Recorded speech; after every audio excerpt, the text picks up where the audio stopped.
Welcome to All Home Care Matters, the show where we discuss all things home care, with discussions on important age-related matters and topics. Brought to you by Enriched Life Home Care Services, the #1 rated home care provider in Michigan by Top Rated Local.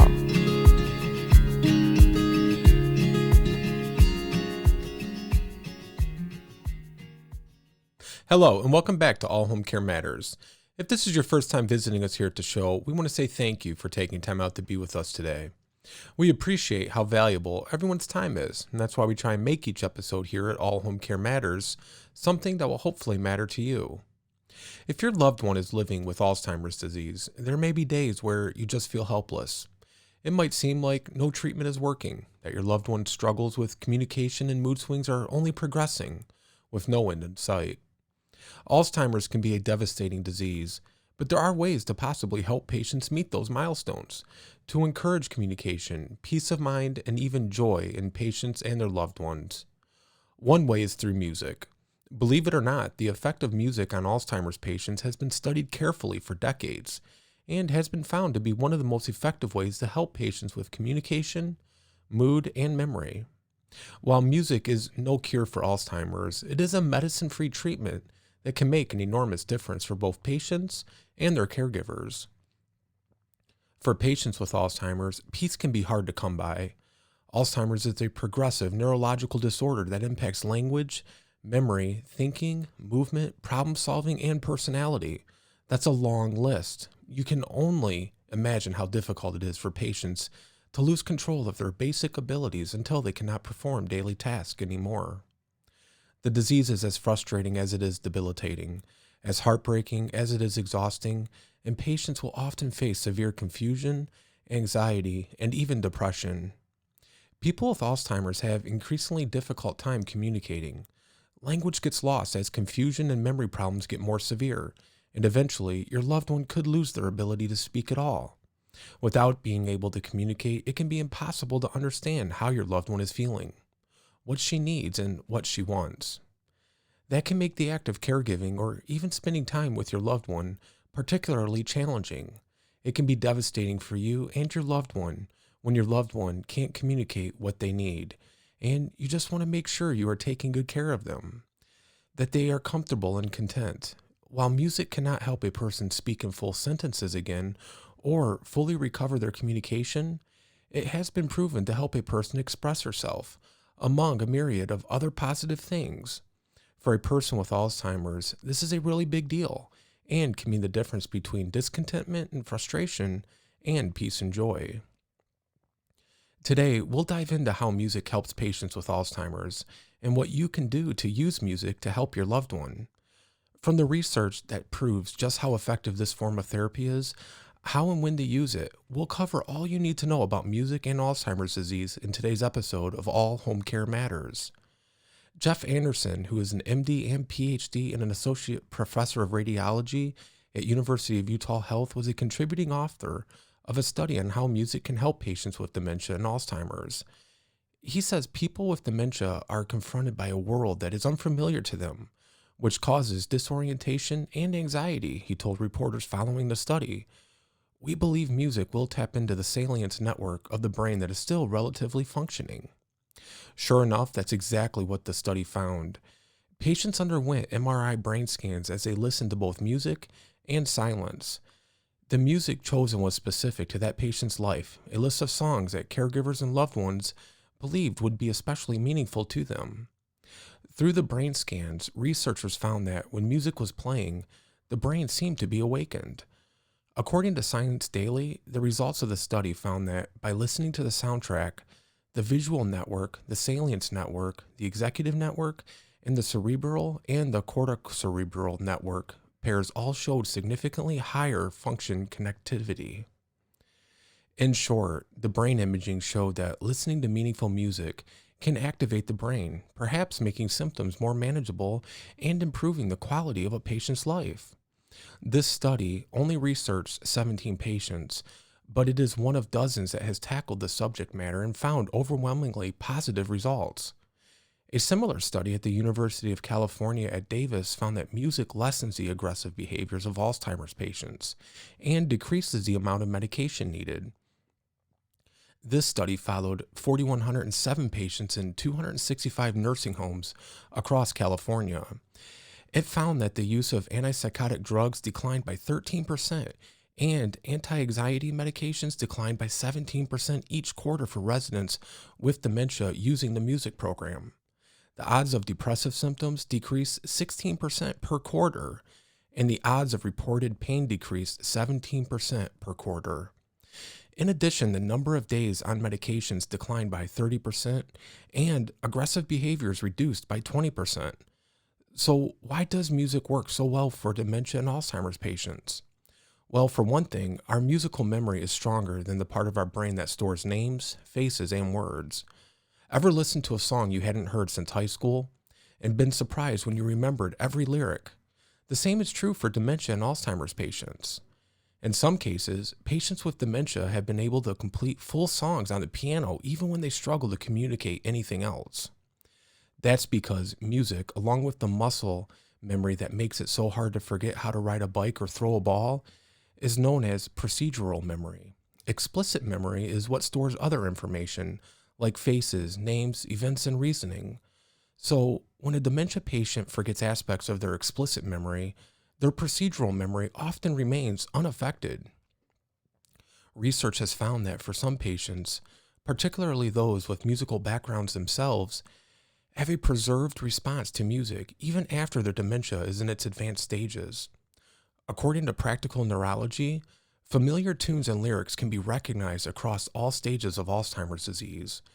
Due to bonds formed early in life between highly familiar tunes and lyrics, the ability to recognize such information is very functional in individuals with Alzheimer's disease.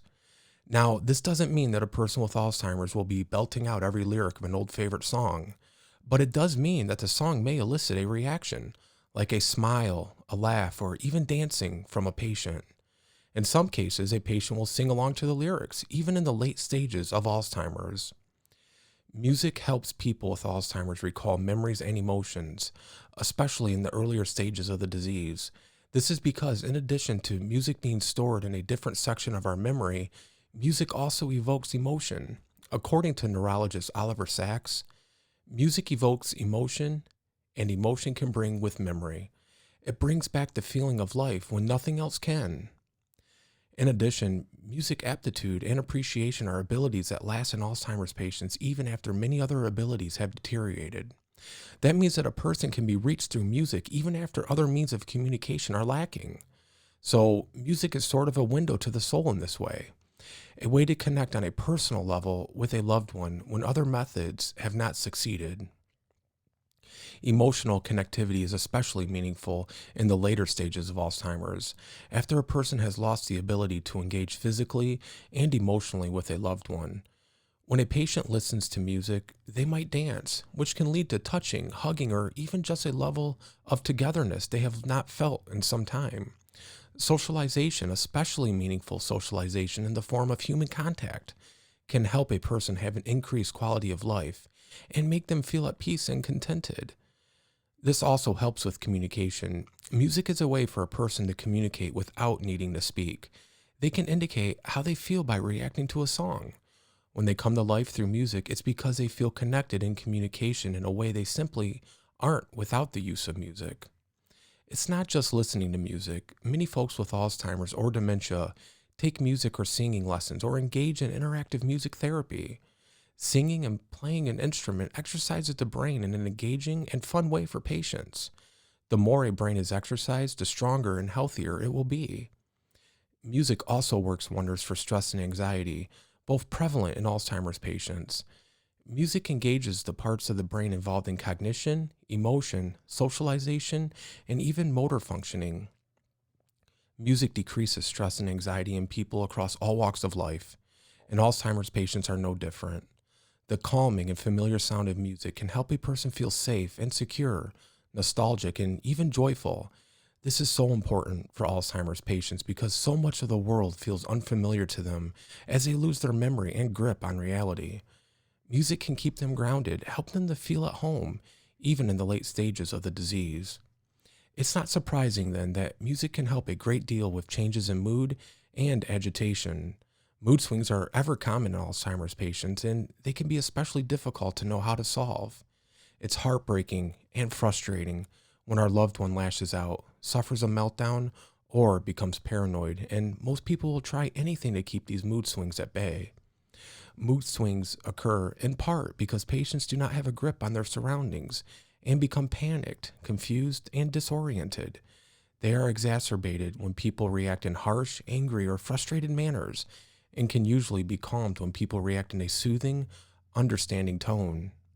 By playing meaningful, thoughtfully chosen music for a patient, their grip on reality becomes that much clearer, their stress that much more decreased, and their mood swings less frequent. When a person feels safe, calmed, and soothed, they are less likely to act out because their mood is increased, their sense of security is increased, and their quality of life is improved. It's not just the patients who benefit from the music. Music can help caregivers too. Playing music helps a caregiver to connect with his or her patient in a more meaningful way. Songs that elicit memory will help a caregiver to learn more about their patient. Songs that make a patient dance give the caregiver an opportunity to connect with a patient through touch and laughter. Additionally, just like music decreases the stress and anxiety of patients, it does the same for the caregiver. Caregivers deal with enormous amounts of stress and anxiety, which can lead to depression or even poor physical health. Music creates a sense of calm and escape for the caregiver so they can feel relaxed and at peace while they're helping their loved one. In this way, music is a form of self-care, which is enormously beneficial for caregivers. How do you implement music into your loved one's life? Unfortunately, it's not quite as simple as blasting whatever you want your loved one to hear when you're around. Songs need to be carefully selected to fit your loved one's personality, and the wrong music can make them feel more stressed or anxious. So, when choosing a playlist for your loved one, think about their preferences. What song did your parent used to play again and again? What music might evoke memories for them from happier, more peaceful times? If you aren't sure, talk to other friends and family who might have an idea. And you can even look through your parents' own music collection to see what they like to listen to. You can choose music that aligns to the time of day and the mood of the situation. Soothing music is great for meals and baths. Upbeat music is wonderful when you want your loved one to feel happy and uplifted. Avoid playing other sounds when music is playing. Overstimulation can lead to headaches, stress, and confusion. So when it's music time, make sure the TV is turned off, windows and doors are shut, and other distractions are out of the way. Do not overdo the volume, but make sure it's loud enough for your loved one to hear. The Mayo Clinic suggests playing music that won't be interrupted with commercials. Commercials can interrupt the mood and cause confusion and disorientation. In addition, look for songs that encourage movement. If a song has a beat to clap to or even dance with, that's fantastic. You can even start dancing first to encourage your loved one to follow. In addition to dancing, feel free to sing along to the music. Your loved one just might sing along with you, which can help stimulate memories and strengthen the brain. If your loved one is reacting negatively to a song, change it. Remember, music is meant to have a positive, calming effect, so you want to make sure it's doing just that. Otherwise, mood swings and agitated moods, headaches and exhaustion might be to come. On the contrary, if your loved one reacts happily and positively to a certain song, play it often. Never be afraid to repeat the same song again and again, as long as your loved one seems to be benefiting from it. In addition to playing your own music for your loved one, consider music therapy or even instrument or singing lessons, depending on the severity of your loved one's disease. A music therapist is trained to help their patients strengthen emotion, cognitive abilities, thoughts, and memories. They will use music to enrich and stimulate, to help with focus and stability. Music therapists will also have plans in place for the different stages of Alzheimer's and know what methods will be the most beneficial for each stage. Music lessons and singing lessons can be hugely beneficial too. Playing an instrument stimulates the brain enormously, and at the same time, lessons can provide social engagement for patients, which can help to increase a patient's quality of life. Playing an instrument engages motor skills, listening, visual characteristics, and attention. The brain has to communicate with the hands while they play an instrument, while also being stimulated by the music itself. It's an incredibly beneficial cognitive experience. There are plenty of music lessons designed for people with memory problems, including Alzheimer's. Check out your local listings to see if there are Alzheimer's music or singing classes in your loved one's area. Music, though, is not a guaranteed treatment for people with Alzheimer's. Some respond to it more than others, and unfortunately, there's no way to know how it will affect your loved one until you give it a try. Time and again, though, research has shown positive reactions to music, and it's one treatment plan that is well worth the effort. Other creative activities, such as art, can also help Alzheimer's patients with their stimulation and quality of life. Creativity is a meaningful way to engage with parts of the brain that benefit from stimulation. So the more you can help your loved one engage with, the better. Many people choose to enroll their loved ones in music and art therapy, or else they implement both practices themselves at home. While music is not a guaranteed solution, it can work wonders on patients with Alzheimer's and their caregivers. The more you can do to increase quality of life and reduce stress, the better. Music can help people with Alzheimer's find meaning, security, and a great sense of peace. We want to thank you for joining us today on All Home Care Matters. All Home Care Matters is here for you and families as they navigate these long-term care issues.